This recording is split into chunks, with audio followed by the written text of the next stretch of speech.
29 दिसंबर 2024 को जेजू Air flight 2216 एक Boeing 737-800 विमान बैंकॉक थाईलैंड से दक्षिण कोरिया के मुआन अंतर्राष्ट्रीय हवाई अड्डे के लिए उड़ान भर रहा था। बैंकॉक से मुआन तक की सामान्य उड़ान अवधि लगभग 5 घंटे है। यात्री जिनमें अधिकांश छुट्टियां मनाने वाले और व्यापारिक यात्री थे, एक सामान्य उड़ान की उम्मीद कर रहे थे। ये सर्दियों की एक ठंडी शाम थी और जब विमान दक्षिण कोरिया के करीब पहुंचा तो विमान के अंदर का माहौल शांत और आरामदायक था। लेकिन कोई नहीं जानता था कि एक सामान्य लैंडिंग जल्द ही सबसे भीषण विमान दुर्घटनाओं में से एक में बदल जाएगी। World leaders have been sending condolences to South Korea after the country's deadliest aviation disaster on home soil. Our next story is from South Korea, where a disaster has taken place. A plane crash that has left 179 people dead. It's the worst air disaster on South Korean soil. To South Korea now, and the acting president has ordered an emergency safety inspection of the country's entire airline operation system, a day after the plane crash that killed all but 2 of the 181 people on board. अगर आप मेरे channel पर नए हैं और आपको flight crash documentaries पसंद हैं, तो कृपया सब्सक्राइब करें। इससे आपका कुछ खर्च नहीं होगा, लेकिन यह मुझे जरूर मदद करेगा। तो चलिए आगे बढ़ते हैं। ये उड़ान किसी अन्य उड़ान की तरह ही थी। जेजू एयर एक प्रसिद्ध दक्षिण कोरियाई एयरलाइन कई वर्षों से इस रूट पर बिना किसी बड़े हादसे की उड़ान भर रही थी। विमान में 175 यात्री और 6 क्रू सदस्य सवार थे, जिनमें से हर किसी की अपनी अलग कहानी और योजनाएं थीं। कुछ लोग थाईलैंड में छुट्टियां बिताने के बाद घर लौट रहे थे, तो कुछ व्यापार या अपने परिजनों से मिलने जा रहे थे। फ्लाइट स्मूथली टेक ऑफ कर चुका था और अधिकांश यात्री यात्रा का आनंद ले रहे थे, इस बात से अनजान कि आगे क्या होने वाला है। विमान एक बोइंग 737-800 था, जो कि एविएशन इंडस्ट्री में अपनी रिलायबिलिटी के लिए जाना जाता है। इस उड़ान का नेतृत्व 2 अत्यंत अनुभवी पायलट कर रहे थे। पायलटों के लिए ये कॉकपिट में एक और सामान्य दिन होना चाहिए था। उन्होंने उड़ान से पहले सभी जांचें सावधानी पूर्वक पूरी की, ये सुनिश्चित करते हुए कि विमान यात्रा के लिए तैयार है। मौसम साफ था और हवाई यातायात भी सुगम था। यात्री बातचीत कर रहे थे, संगीत सुन रहे थे या इन फ्लाइट एंटरटेनमेंट का आनंद ले रहे थे। कुछ खिड़की से बाहर देख रहे थे और दूरी से दक्षिण कोरिया की चमचमाती रोशनी की प्रशंसा कर रहे थे। ये एक सामान्य उड़ान थी, एक सामान्य दिन।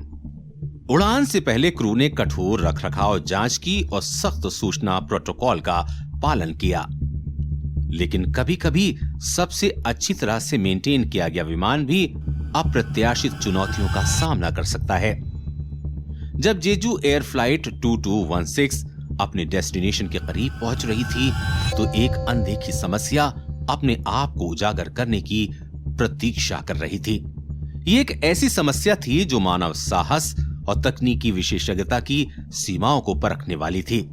हमारे साथ बने रहिए, क्योंकि हम जेजू एयर फ्लाइट 2216 की कहानी को जानने के लिए एक ऐसी ट्रेजेडी जिसने दक्षिण कोरिया और एविएशन वर्ल्ड को हिला कर रख दिया, बचे हुए लोगों, पीड़ित परिवारों और विशेषज्ञों की नजरों से हम जानेंगे कि क्या हुआ, क्यों हुआ और ऐसी आपदाएं फिर कभी ना हो, इसके लिए हम कौन से सबक सीख सकते हैं।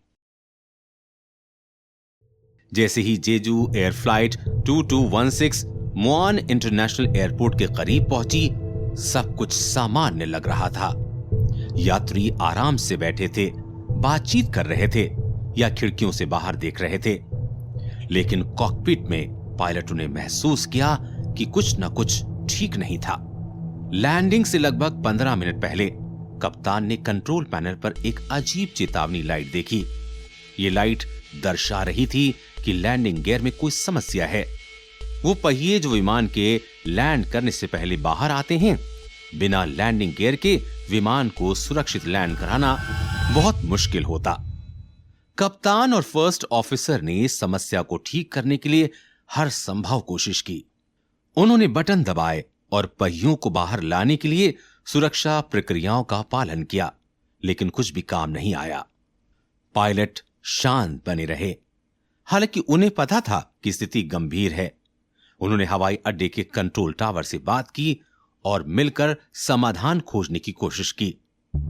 कप्तान और फर्स्ट ऑफिसर दोनों बहुत अनुभवी थे और उन्हें पता था कि सभी को सुरक्षित रखने के लिए उन्हें तेजी से सोचने और निर्णय लेने की जरूरत है।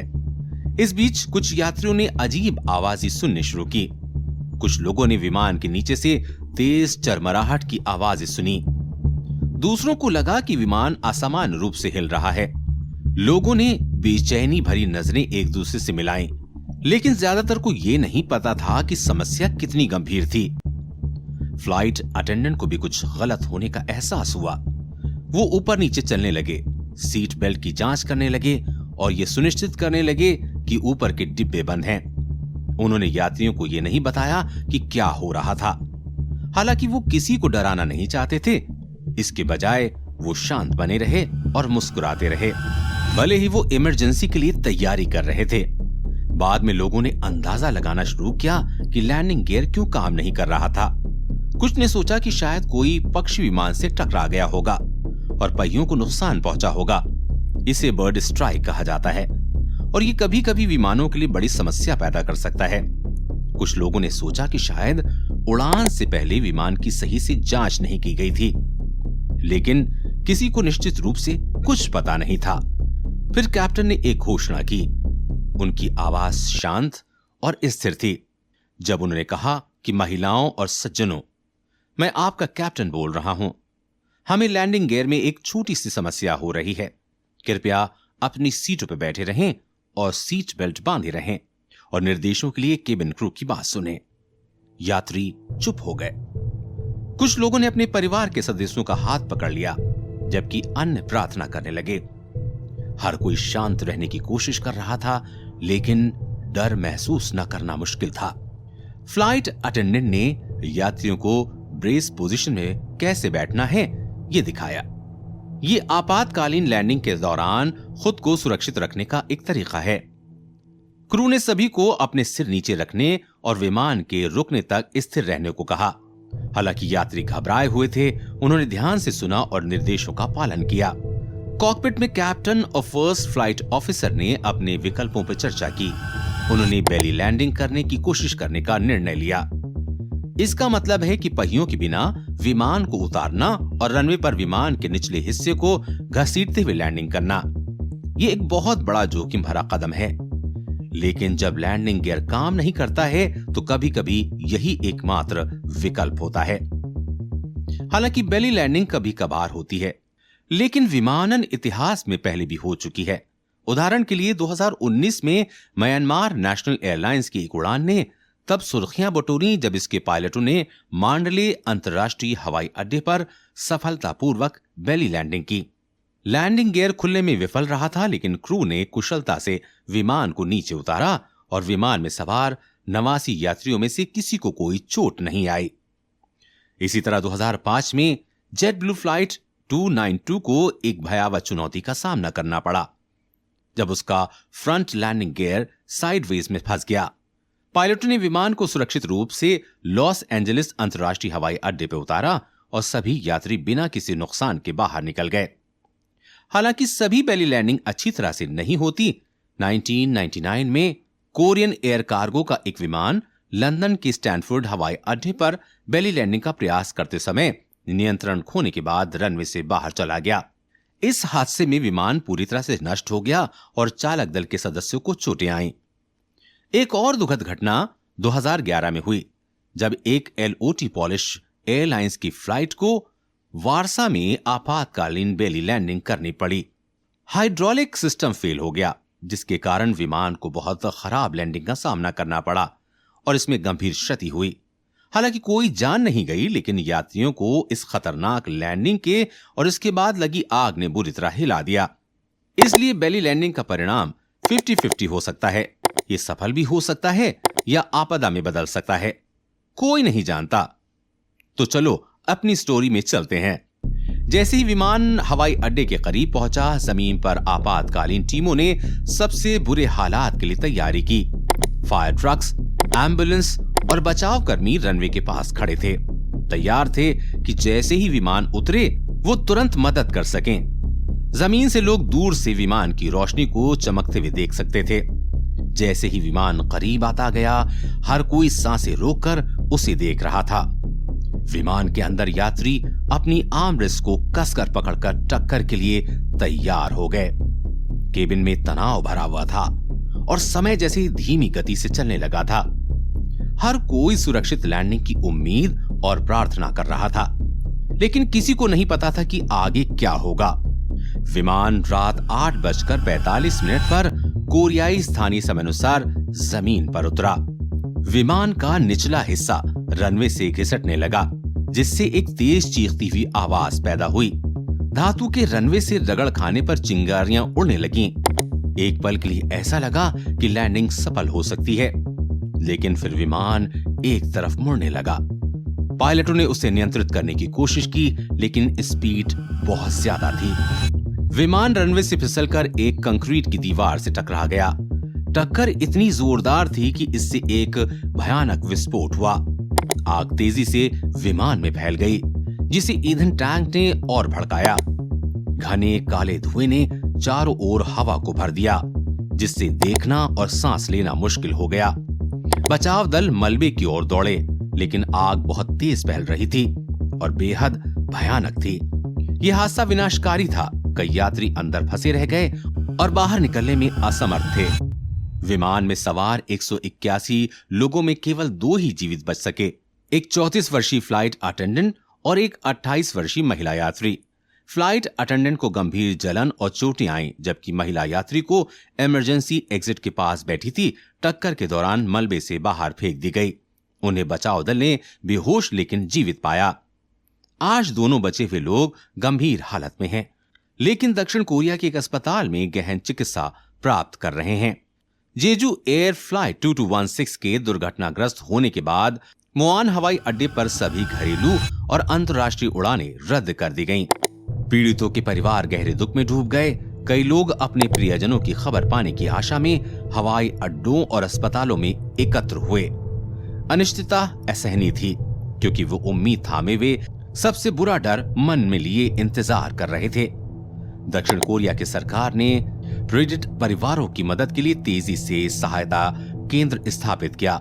इन केंद्रों पर काउंसलर्स और वॉलंटियर्स लगातार काम कर रहे थे, ताकि परिवारों को सांत्वना, भोजन और स्थिति की जानकारी प्रदान की जा सके। हालांकि कई लोगों के लिए अपने प्रियजनों को इतनी भयानक खोने का दुख किसी भी शब्द में कम नहीं किया जा सकता था। कुछ परिवार के सदस्यों ने गुस्सा और हताशा व्यक्त की। उन्होंने सवाल किया कि ऐसी ट्रेजेडी कैसे हो सकती है, और एयरलाइन और विमानन प्राधिकरणों से जवाब की मांग की।